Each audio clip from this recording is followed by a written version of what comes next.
बिस्मिल्लाहिर्रहमानिर्रहीम। नाज़रीन अस्सलामु अलैकुम। आप देख रहे हैं साबिर शाकिर यूट्यूब चैनल। आज 30 अक्टूबर है, साल 2019 और दिन है आज बुध का। सबसे पहले मैं आपसे गुजारिश करूंगा कि अगर आपने हमारा चैनल जो है वो सब्सक्राइब नहीं किया तो सब्सक्राइब कर लें। वीडियो पसंद आए तो लाइक का बटन दबाइए और बेल आइकॉन को ज़रूर दबाइए, क्योंकि हम चाहते हैं कि आप तक इंफॉर्मेशन जो है बर वक्त पहुँचती रहें। अब आते हैं आज की अहम तरीन ख़बरों की तरफ। आज सबसे ज़्यादा आपको ख़बरें देंगे हम धरने के बारे में और आज़ादी मार्च के बारे में। नवाज़ शरीफ साहब का भी मामला टच करेंगे। वो एक चल रहा है मामला। अब मामला नवाज़ शरीफ साहब का मामला जो है वो डील ढील जो भी है, प्ली बारगेन है, जो भी है, वो अब एग्रीमेंट होगा फ़ाइनल। पहले तो खामोशी से हो रहा था, कोई चीज़ मंजर आम पे नहीं आ रही थी। अब इस्लामाबाद हाई कोर्ट ने जो ऑर्डर दिया है वो ये दिया है कि जनाब सारी चीज़ें आप लेके आएँ सामने। सेक्शन 401 का सब सेक्शन बी है, वो यही है कि अगर मुजरिम, मुल्ज़िम, कैदी जो भी है वो और हुकूमत के दरमियान अगर कुछ शराइत तय हो जाती हैं तो फिर वो शराइत जो दोनों फ़रीक़ैन को काबिल कबूल हों वो तहरीरी सूरत में मुतल्लिका जज के पास जाएंगी जिस अदालत ने फ़ैसला सुनाया था। वो फिर वहाँ पे जाके दोनों फ़रीक़ैन जो हैं वो जो भी उनके आपस में सेटलमेंट हुई है आउट ऑफ द कोर्ट, उसके बारे में अदालत को इन्फॉर्म करेंगे और फिर अदालत अपना माइंड अप्लाई करेगी। कुछ क्लैरिफिकेशंस के बाद फिर उसकी तस्दीक करेगी और वो फिर अमल पजीर हो जाएगा, इम्प्लीमेंट हो जाएगा वो एग्रीमेंट। तो लिहाजा अब दो ही सूरतें हैं नवाज़ शरीफ साहब के लिए कि नवाज़ शरीफ साहब को या तो फिर ये ऑर्डर चैलेंज करना पड़ेगा, अगर ये मंजूर नहीं है कि हमने नहीं जाना वज़ीर आला पंजाब के पास, पंजाब हुकूमत के पास, जो कि तहरीक इंसाफ की हुकूमत है, अगर उनके पास नहीं जाना तो ज़मानत कैंसिल हो जाएगी। और अगर उन्होंने ये ऑर्डर नहीं मानना एज़ इट इज़ तो फिर अपील करनी पड़ेगी सुप्रीम कोर्ट में, हाई कोर्ट के ऑर्डर के ख़िलाफ़। फिर जो भी सुप्रीम कोर्ट फ़ैसला करेगी फिर उसको देखा जाएगा। अदरवाइज़ पंजाब हुकूमत के पास जाएंगे, वज़ीर आला के पास जाएगी समरी, वो अप्रूव करेंगे पहले, वो फिर एग्रीमेंट जाएगा एहतसाब अदालत इस्लामाबाद में आएगा, जहाँ से इनको सज़ा हुई थी, एहतसाब अदालत नंबर 2 इस्लामाबाद। तो वो फिर आगे फर्दर उस पर मोहर तस्दीक सबत करेंगे। तो ये हो गया जी। अब कोई चीज़ खुफिया नहीं रहेगी। कहने का मतलब ये है अब बातचीत आगे बढ़ेगी, लेकिन ओपन कोर्ट में सबके सामने। तो अब इस फ़ैसले के जो असरात हैं वो मौलाना फजलुर रहमान साहब भी पढ़ रहे हैं। नेगेटिव या पॉजिटिव ये भी बताते हैं, क्योंकि कैप्टन सफदर साहब की ज़मानत हो गई है जो कि कुछ देर के बाद रिलीज़ हो जाएंगे।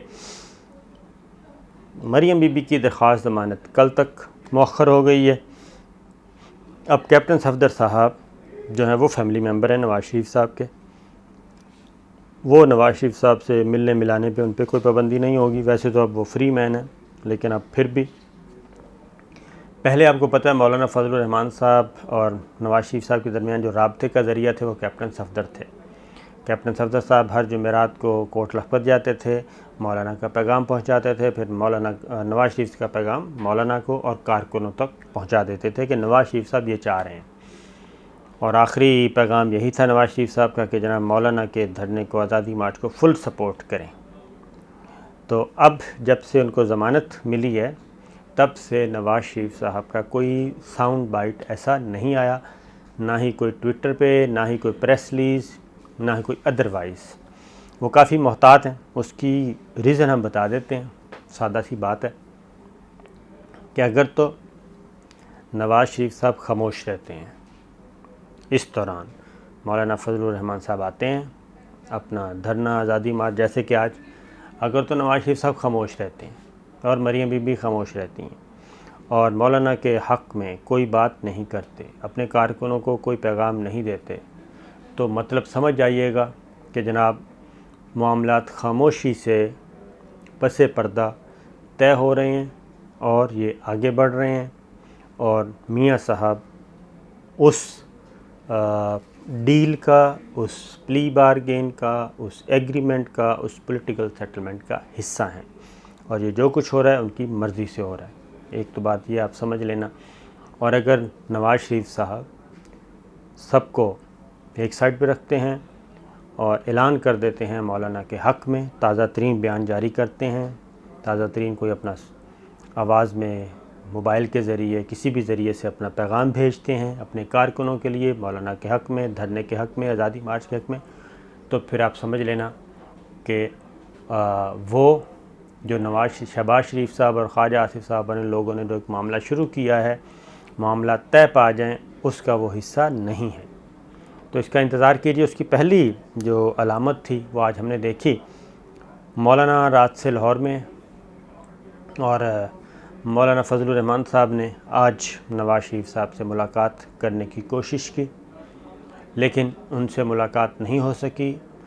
उन्होंने फ़ोन किया कि मैं मिलना चाहता हूं, लेकिन डॉक्टर्स ने कहा कि मियाँ साहब की तबीयत ऐसी नहीं कि वो आपसे मुलाकात कर सकें और इसका मतलब सिंपल ये है कि जनाब आप माज़रत ख़्वाह हैं।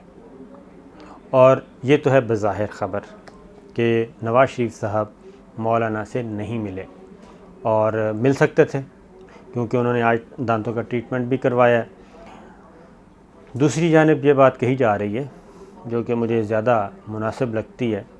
दूसरी इत्तला ये है कि नवाज़ शरीफ साहब और शहबाज शरीफ साहब और मरियम बीबी इन सब ने ये कहा कि कारकुनों तक तो हम मैसेज पहुंचा देंगे जो पहुंचाना है और हम धरने और आज़ादी मार्च के बिल्कुल फेवर में हैं, लेकिन इस वक्त अगर मिला गया मौलाना फजलुर रहमान साहब से तो फिर ये कहा जाएगा कि जनाब नवाज़ शरीफ साहब तो बीमार हैं ही नहीं, ये तो पॉलिटिकल एक्टिविटीज़ इन्होंने शुरू कर दी हैं। तो इसलिए अभी 8 हफ़्ते पड़े हैं, 8 हफ़्ते के बाद दोबारा अगर हम जाएंगे बीमारी को बुनियाद बना के तो फिर तो सारा मामला ही ख़राब हो जाएगा। एक बात। दूसरी बात, अगर हम कोर्ट में भी जाते हैं और अगर ये मुलाकात हो जाती है, यकीनन मुलाकात होगी, तो मौलाना फजलुर रहमान साहब बाहर जाके गुफ्तगू करते कि जनाब ये गुफ्तगू हुई है हमारी, ये पैगाम दिया है धरने के हक़ में, आज़ादी मार्च के हक़ में, ये चीज़ें हुई हैं, तो वो सारा नवाज़ शरीफ साहब को और शहबाज शरीफ साहब को, मरियम बीबी को, सारे का नुकसान होना था। और जो सारी चीज़ें जो आसानियाँ वो ले रहे हैं इस बीमारी की बुनियाद पे अदालत से और अदरवाइज़ एक बयान करके कि बहुत ज़्यादा तबीयत ख़राब है इंसानी हमदर्दी की बुनियाद पे, हेल्थ ग्राउंड पे, तो उससे नेगेटिव इम्पेक्ट पड़ता। और यही जो तस्वीरें हैं, यही सारा कुछ 8 हफ़्ते के बाद नैब जो है और हुकूमत वो पेश कर रही होती है और उससे पहले ही हुकूमत के जो तर्जुमान हैं वो लेके निकलते। इसलिए जनाब ये बड़े एहतियात से खेल रहे हैं और नवाज़ शरीफ साहब बदस्तूर मौलाना फजलुर रहमान के साथ हैं, मरियम बीबी उनके साथ हैं। अलबत्ता शहबाज शरीफ साहब बादल न खास्ता कोई ना कोई बात कर देंगे तो कर देंगे, अदरवाइज़ वो उनके साथ नहीं हैं। वो नहीं चाहते कि मौलाना फजलुर रहमान साहब को कोई बड़ी कामयाबी मिले। दूसरी जानिब अब अगली बात मैं बताता हूँ। मौलाना फजलुर रहमान साहब आपके इख्तलाफात हो सकते हैं उनसे, सियासी इख्तलाफात, नज़रियाती इख्तलाफात, लेकिन वो एक रीज़नेबल क्राउड लेके आ रहे हैं। लाहौर में जो कल वो पहुँचे तो जनाब जो मुख्तलिफ़ इंटेलिजेंस एजेंसीज़ और रिपोर्ट सबमिट करती हैं, तो जो मिनिमम नंबर रिपोर्ट किया गया वो 40 से 45,000 का था कि ये लोग उनके साथ आए हैं और तकरीबन 1900 से 2000 के इन बिटवीन गाड़ियां हैं उनके साथ। ये भी नंबर गवर्नमेंट को बताया गया कि जनाब ये सूरत हाल है, इसलिए इसके अकॉर्डिंगली आप आगे चलें। मौलाना ने आना है और वो आएंगे कल, वो आके पड़ाव डालेंगे गुजर खान के करीब, इस्लामाबाद से थोड़ा सा बाहर, वहाँ से रेस्ट थोड़ा सा करेंगे, सारे वहाँ पे इकट्ठे होंगे, जो भी राइट लेफ़्ट से काफ़िले आ रहे हैं वो जमा होंगे। KPK से काफ़िला जो कल आएगा उसका इंतज़ार किया जाएगा, क्योंकि पेशावर हाई कोर्ट ने ये कहा है कि अटक तक इनके लिए कोई रुकावट खड़ी ना की जाए। और आज वफाकी हुकूमत ने भी फ़ैसला किया है कि धरने के रास्ते में कोई रुकावट खड़ी नहीं की जाएगी। ये हो गया। अब ये आएंगे पुराना एयरपोर्ट से होते हुए, एक्सप्रेस हाईवे कहते हैं उसको, वहाँ से आएंगे। वहाँ से ये 0 पॉइंट से फैज़ाबाद और होके 0 पॉइंट से इन्होंने एंटर होना है अपना जो मखसूस जगह की हुई है G9 इतवार बाज़ार के पास, वहाँ पहुँचना है। तो यहाँ पे रुकावटें खड़ी की जाएंगी 0 पॉइंट पे। तो जो इत्तलात पहुँची हैं तो मौलाना फजलुर रहमान साहब यहाँ आके डिसाइड करेंगे कि उन्होंने क़याम कहाँ करना है।